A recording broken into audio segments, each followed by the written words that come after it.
Hello and welcome to Bread of Life, a daily devotional program which each week features a different area pastor. Our speaker for this week is Pastor Sunday Okomoda of Hartford.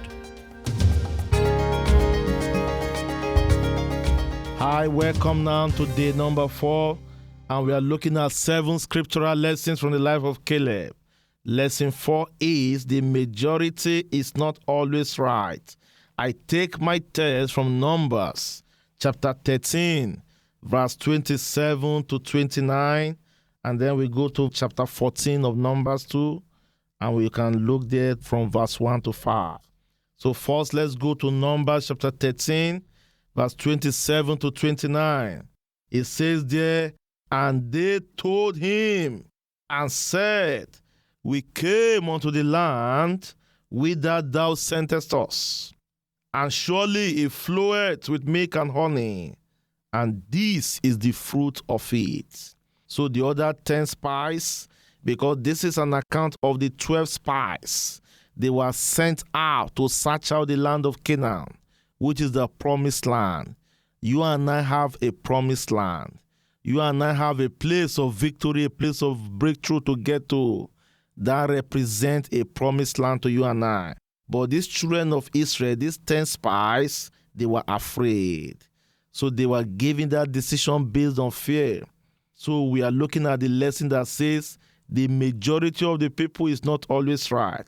Look at that verse 28. It says, nevertheless, though we saw that the land is flowing with milk and honey, though we saw that there are good fruits and wonderful things there, say, nevertheless, the people be strong that dwell in the land, and the cities of those places are walled, and they are very great.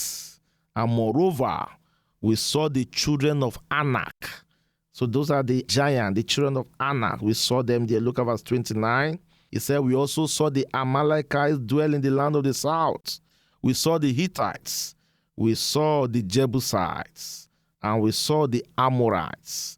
They dwell in the mountains. And the Canaanites, they dwell by the sea and by the coast of Jordan. Do you see that they were accurate in their geography? They were very clear in their topography. They know all the land. They know the oceans. They know the coastline.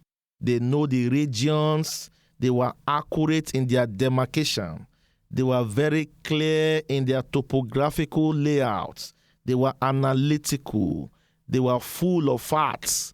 But faith does not always go with facts. In fact, whenever faith shows up, facts may bow down. So you and I must know that the majority is not always right. Look at verse 30. It said, but Caleb stilled the people before Moses and said, let us go up at once. Men of faith don't waste time. They say, let us go up at once and possess it. Why? Because we are well able. Tell your neighbor and talk to yourself too. Say, I'm well able. I'm well able to overcome it. Do not give up. You are well able. The door shall open. There will be a way. He is the way maker. He is the God of change. He is the God of breakthrough.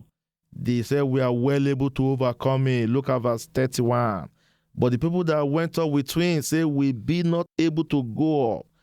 For those other people that we saw there, he said they are stronger than we. Look at verse 32. And they brought up an evil report of the land, which they had searched unto the children of Israel, saying, the land through which we have gone to search it is a land that eateth up the inhabitants thereof. And all the people that we saw on it, they are men of a great stature. Now let's go to verse 14, chapter 14, Numbers 14, verse 1.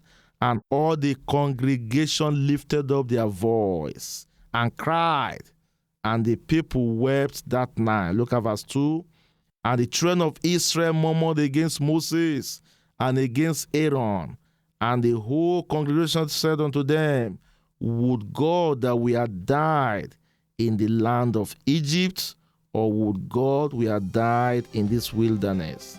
So the majority is not always right. Do what is right and believe God and have a wonderful time. God bless.